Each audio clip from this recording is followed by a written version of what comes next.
આ વ્રત અષાઢ મહિનાની સુદ 11 દેવસ્યની એકાદશીથી શરૂ થઈને અષાઢ પૂનમ ગુરુ પૂર્ણિમા સુધી એમ 5 દિવસ ચાલે છે. નાની બાળાઓ અને કન્યાઓ સારા, સ્વસ્થ, સુખી, સમૃદ્ધ અને ભવિષ્યમાં સારો વર એટલે કે જીવનસાથી મેળવવા માટે આ વ્રત શ્રદ્ધાપૂર્વક રાખે છે. આ વ્રતમાં 5 દિવસ સુધી મોળું મીઠા વગરનું ભોજન લેવાનું હોય છે. તેથી તેને મોળાકત કહે છે. આ વ્રત સાથે જોડાયેલી પૌરાણિક કથા નીચે મુજબ છે. મોળાકત વ્રતની વાર્તા પ્રાચીન સમયમાં એક નગરમાં એક ગરીબ બ્રાહ્મણ અને બ્રાહ્મણી રહેતા હતા. તેઓ ખૂબ જ દયાળુ અને ધાર્મિક હતા, પરંતુ તેઓ સંતાન સુખથી વંચિત હતા. સંતાન ન હોવાને કારણે બ્રાહ્મણી અવારનવાર ઉદાસ રહેતી હતી. એક દિવસ બ્રાહ્મણના ઘરે એક સાધુ મહાત્મા પધાર્યા. બ્રાહ્મણ દંપતીએ તેમની ખૂબ જ ભક્તિભાવથી સેવા સાકરી કરી. સાધુ મહાત્મા તેમની સેવાથી પ્રસન્ન થયા અને બ્રાહ્મણીને દુઃખી થવાનું કારણ પૂછ્યું. બ્રાહ્મણીએ રડતા રડતા પોતાની નિસંતાન હોવાની વ્યથા જણાવી. સાધુએ જ્ઞાન દ્રષ્ટિથી જોઈને કહ્યું, તમારા ભાગ્યમાં સંતાન સુખ નથી, પરંતુ જો તમે માતા પાર્વતી અને ભગવાન શિવની સાચા મનથી આરાધના કરો તો તમારું કલ્યાણ થઈ શકે છે. સાધુએ બ્રાહ્મણને જંગલમાં જઈને શિવ પાર્વતીની તપસ્યા કરવાનું કહ્યું. મહાત્માના કહ્યા પ્રમાણે બ્રાહ્મણ જંગલમાં ગયો અને વનસ્પતિના આહાર પર રહીને ભગવાન શિવનું કઠોર તપ કરવા લાગ્યો. વર્ષો વીતી ગયા, પણ બ્રાહ્મણ તેની તપસ્યામાં અડગ રહ્યો. બ્રાહ્મણની આવી અટલ ભક્તિ જોઈને માતા પાર્વતી પ્રસન્ન થયા અને ભગવાન શિવને બ્રાહ્મણીની મનોકામના પૂર્ણ કરવા વિનંતી કરી.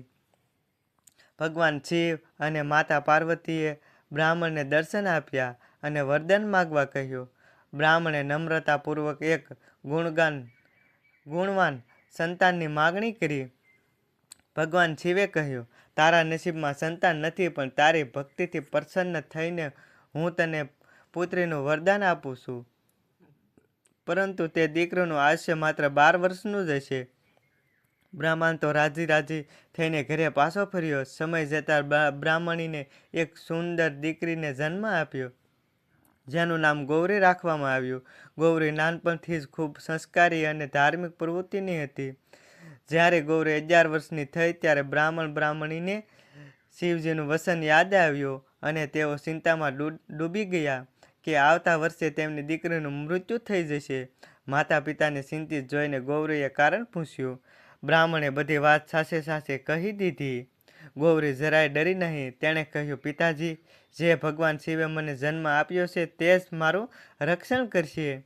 ગૌરીએ અષાઢ મહિનાની એકાદશીથી 5 દિવસ સુધી અનાજ અને મીઠાનો ત્યાગ કરીને મોળું ખાઈને માતા પાર્વતી, ગોરમા અને શિવજીની અખંડ પૂજા અર્ચના કરી.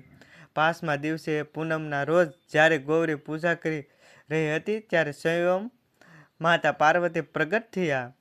ગૌરીની અતૂટ શ્રદ્ધા અને કઠોર વ્રતથી પ્રસન્ન થઈને માતાજીએ તેને અખંડ આયુષ્ય અને સદગુણી વર મેળવવાનું વરદાન આપ્યું.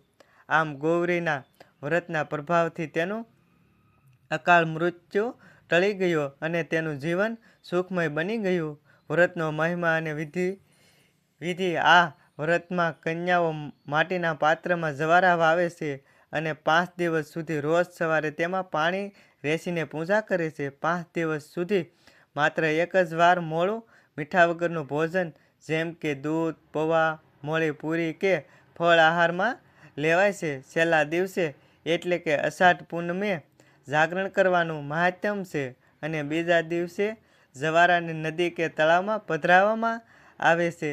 જેવી રીતે માતા પાર્વતીએ ગૌરીની મનોકામના પૂર્ણ કરી, તેવી જ રીતે આ વ્રત કરનાર તમામ કન્યાઓની મનોકામના ગૌરમાં પૂર્ણ કરે તેવી પ્રાર્થના.